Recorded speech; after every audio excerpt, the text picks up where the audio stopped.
Hi everyone, today I want to show you how to knit this modern funky chevron blanket. It's all in garter stitch, so it is super easy, but you get these really bold chevron stripes that just work well in nice bold blocks of colour. You can knit it in any yarn you like, but for me it just sings when it is in bold stripes like this blanket here. If you want to recreate this exact blanket in the same colour order that I have used here, then I've left all the details on my blog, but also feel free to go crazy and use whatever colours you like. You really can't go wrong if you're using bold, happy colours. This blanket will look amazing. So for this project, you are going to need some circular needles, about 100 centimetres in length, depending on how big you want your blanket to go. You're going to need some embroidery scissors, and you're going to need a tapestry needle. So without further ado, grab your needles, grab your yarn, and let's get knitting. The pattern multiple for this project is 18 plus 2. So you need to work your cast on in multiples of 18 and then add 2 stitches that just give our nice edge up the sides and finish the blanket off nicely. If you're wanting to make a baby size blanket like the one that I showed you in the intro, you're going to need to cast on 182 stitches. But for the purpose of this tutorial, I'm just going to make a small sample, so I'm going to cast on 56 stitches. For this blanket, I really feel that the long tail cast on method works best, but you can use whichever cast on method you like. I'm just making a small sample today, so I have cast on 3 multiples of 18 plus 2 stitches, so a total of 56 stitches. I like this side of my work to be the right side of my work because I love the way that this smooth bind on edge looks. So when we start knitting, the first row we work is a wrong side row. Now this blanket is a 1 row repeat. It's really easy. And the best bit about it is because it's garter stitch, there are no pearls involved. So to start, you want to knit the first stitch. Then you want to knit 8. This is the beginning of our pattern repeat. So the first stitch is not part of our pattern repeat because that's a selvage stitch. So that's why I said knit 1, and now we're going to knit 8 because this is the start of our pattern repeat.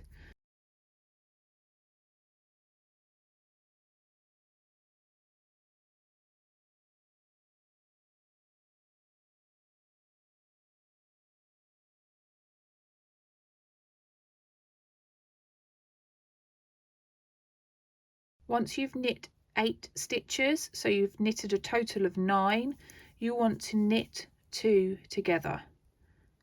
And that's exactly as it says on the tin. You pop your needle into the next 2 stitches and then knit them as normal, but you are turning 2 stitches into 1. Then we want to knit 7.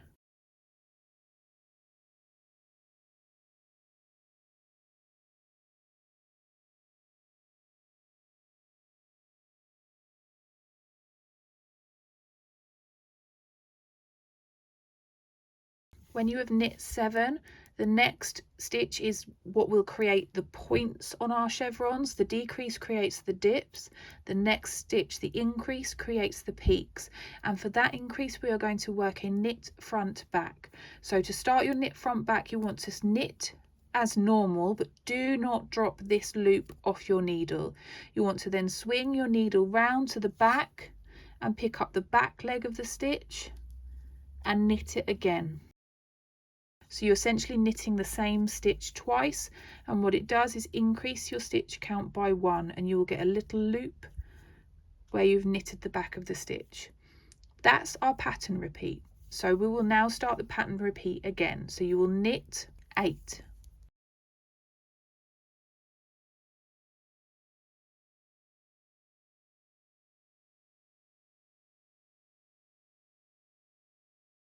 Once you've knitted 8, you want to knit 2 together. So pop your needle into the next 2 stitches at the same time and knit the 2 of them together.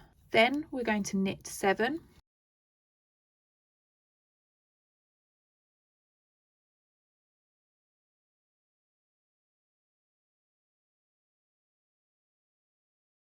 And then we want to work our increase to create that nice point at the top of the chevron. So we are going to knit to the front of the stitch, swing our needle round and knit the back of the stitch.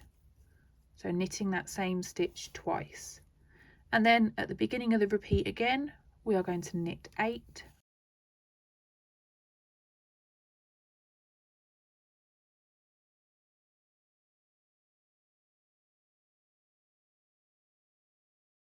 knit 2 together, knit 7,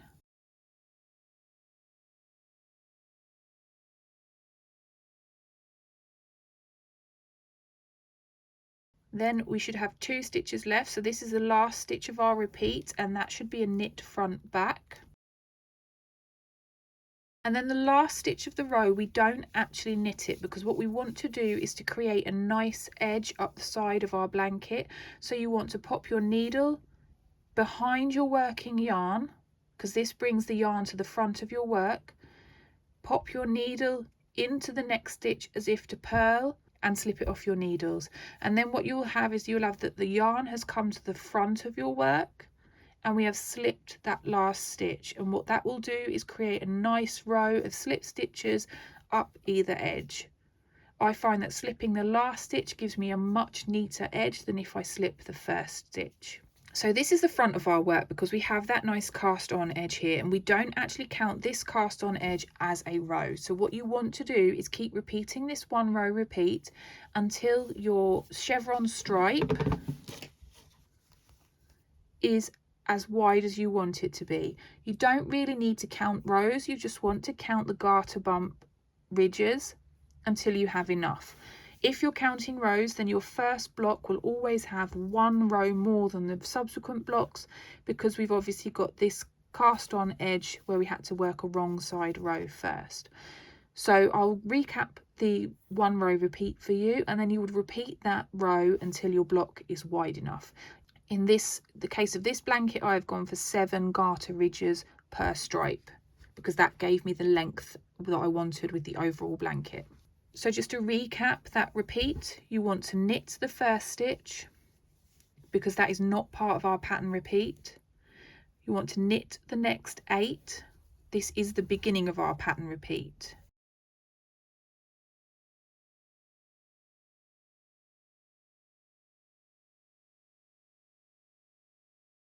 So now you should have knitted a total of 9 stitches, your first stitch plus the 8 of the beginning of the repeat. Then the next stitch, we want to knit 2 together and then knit 7.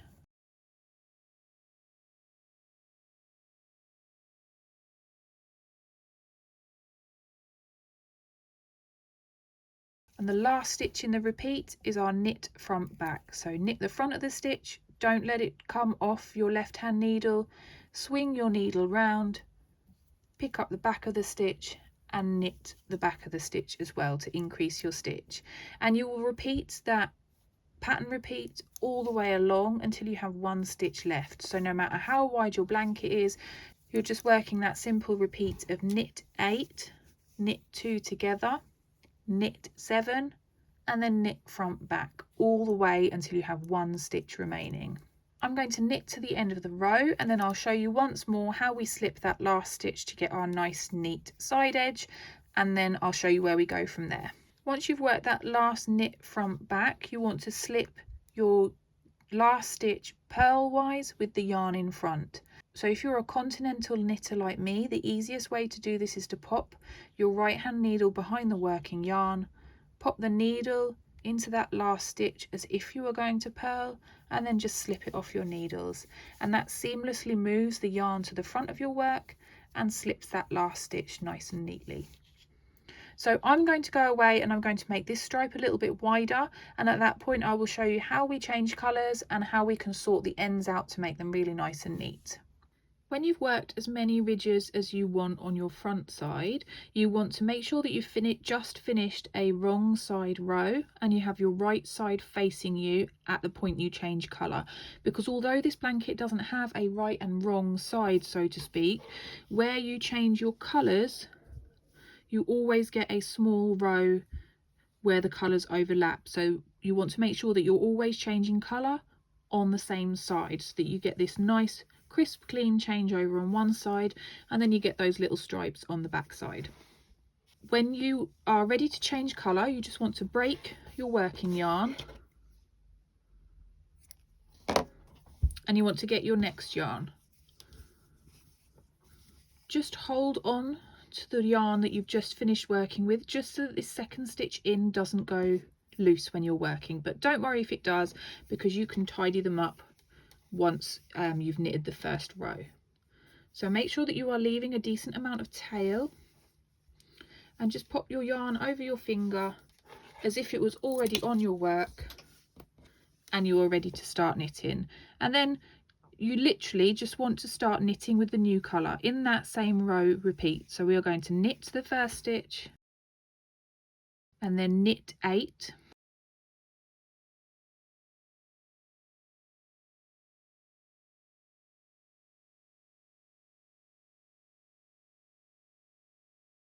and then once you've knitted a few stitches, you can just give these ends a tug just to tighten them up, and then we can sort these ends out either at the end of the project, or you can do them in sections as you've done a few stripes. Also, at this point in your work, don't panic if it doesn't really look chevrony. It does take a good few rows before the chevron becomes nice and pronounced. In the beginning, it just looks a bit of a mess. So now you want to go ahead and you want to knit however many rows you want to do of your second colour, using that same 1 row repeat. So we knitted 1, then we knitted 8, now we've knit 2 together. We're going to knit 7,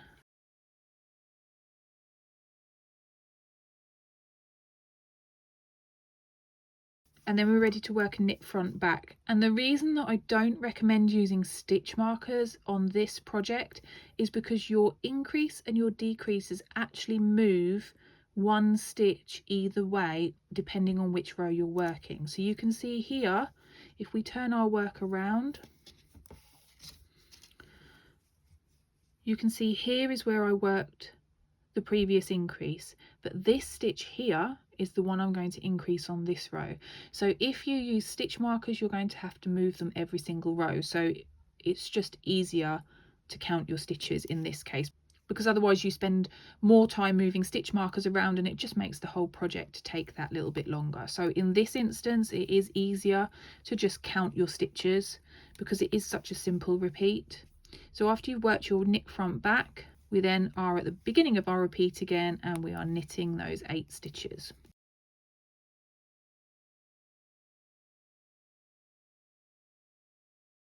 And a good way if you're struggling to keep count, as you can see, whenever you work an increase, you get this little stitch that sits slightly above the rest. So it makes the beginning of a repeat quite easy to tell. So then you can count your 8 stitches. In this case, I've worked 1 too many, so I need to go backwards on that, but you can count your stitches and it helps you work out where to place your next decrease or indeed increase. Just a really quick tip from me while I'm going away to knit this stripe is at the end of your second row, you're going to hit the 2 stitches that were first knitted when you first cast on your new colour. These can be a little bit loose, so when you get to this point, if this stitch in particular is a little bit loose, tug on the yarn tail quite firmly and it will tighten not just that last stitch, but it will pull that second from last stitch tight. And you just want to pop your thumb on that yarn tail as you're working this last increase to make sure that that second from last stitch stays nice and tight and doesn't loosen up. The final stitch is going to be loose as you slip it. Don't worry, that can be sorted afterwards. So you want to slip that over, pop in the yarn in front as we have been doing, and turn your work. Now again, this first stitch is going to be loose. Don't worry about that, we can tighten it up later, but just to make it a little bit neater to work with, you want to just tug it tight and grab hold of the yarn tail with one of your fingers just to hold it firmer while you work that first stitch. But again, it can all be tidied up when we sew in our ends. So I'm now going to go away and finish this stripe, and I'll be back to show you how we tidy up our ends and how we cast off. We're now going to imagine that this is a whole blanket. We've knitted all of our stripes and we are ready to finish off and cast off and have a finished project off our needles. The cast off for this one is a basic knitted cast off. You don't do anything different for the decreases and increases. It's just a basic knitted cast off all the way along. You want to make sure that you have the right side of your work facing you so that you get an even cast on and cast off edge. So if you don't already know how to work a knitted cast off, you want to knit the first 2 stitches. Then you want to pop your left hand needle into the first stitch you knitted and lift that stitch up and over the second stitch that you knitted and off the right hand needle.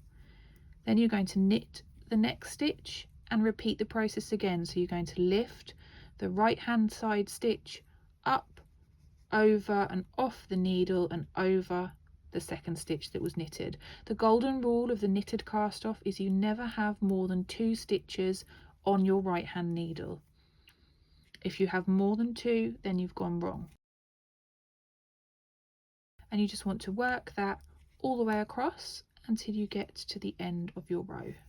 When you've cast off all the way along, you want to break your yarn, make the loop slightly bigger and get rid of your needles. You don't need those anymore. Then the way I like to secure my end is just to pull the loose tail through the loop of that last stitch and pull it tight. And you'll see where we've cast off, we have a nice chevron top as well as a chevron bottom. So it's a nice and symmetrical top and bottom. Then what you want to go ahead and do is you want to sort your ends. Now you can do this in stages while your work is still on your needles if you don't like doing your ends all in one go, or you can leave them till the end, which is what I normally do. So with knitted projects, I like to knot my yarn before I sew it in because I never quite feel 100% confident in ends sewn into knitted work in the same way I do for crochet. So you want to just make a small knot. And when you tighten it, you don't want to tighten it too much, but you want to make sure that this stitch that was a little bit loose when we first started our row is about the same size as all of the other slip stitches up the side. Once you're happy with that, you can then do a second knot. And if you make these knots nice and tight, they're not visible at all once your work is all sewn in. And in case it wasn't already obvious, you want to be sewing your ends in on the wrong side of your work. They don't show, but it just makes for a neater front side of the work if you don't have any ends sewed in on that side. Once you've tied your knot, you want to grab your tapestry needle and thread the first one of your ends. I like to work with the colour above first and then work the colour below, but it doesn't really matter what order you do them in. So then you want to find the first stitch here, pop your needle in and just run your needle up the first few side loops until you get to about the second garter ridge up from the colour join. Pull that through, and pulling it tight will just hide that knot. You can barely even feel it. Then we are going to be weaving our end in and out of these stitches so that you can barely even see it, and it just secures that tail in nice and tight. So you can see our yarn is coming out here, and we want to go over the bump, down, and we want to come out where this bump is next. Pull it nice and secure. And then we want to follow these bumps. So we want to then next go into this next garter bump, across, diagonally backwards. So back up into where we've just come down from, and pull tight. Then we are going to again go across to the next loop and down back into the loop that we've just come up from.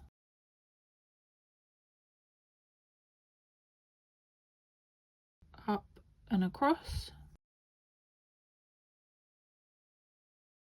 and down and back.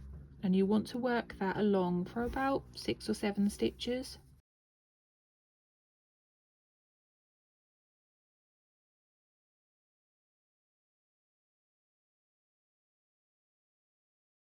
And then when you finish off, I find if I weave through like this and cut my end here, they have a habit of wiggling loose. So when I'm on my last part of sewing in, I run my needle up 2 or 3 garter bumps further up.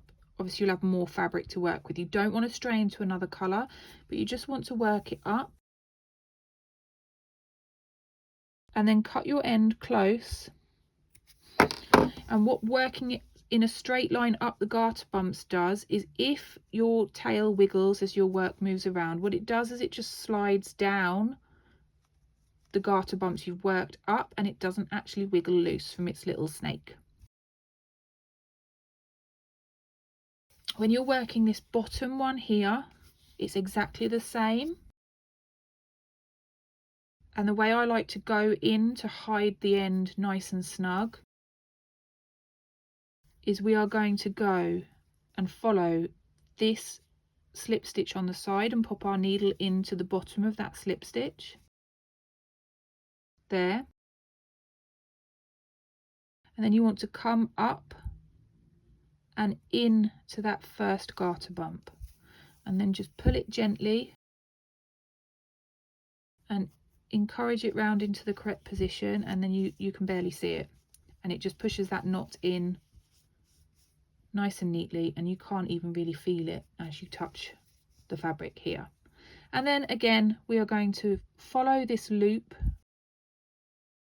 over, but come down a couple of rows from the colour change. So I'm just going to feed the yarn down here,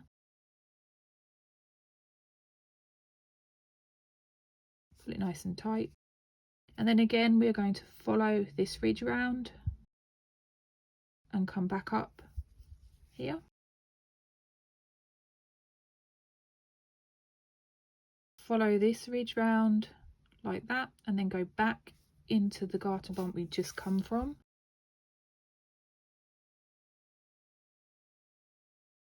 And again you want to do that for 6 or 7 stitches, however long you feel comfortable with.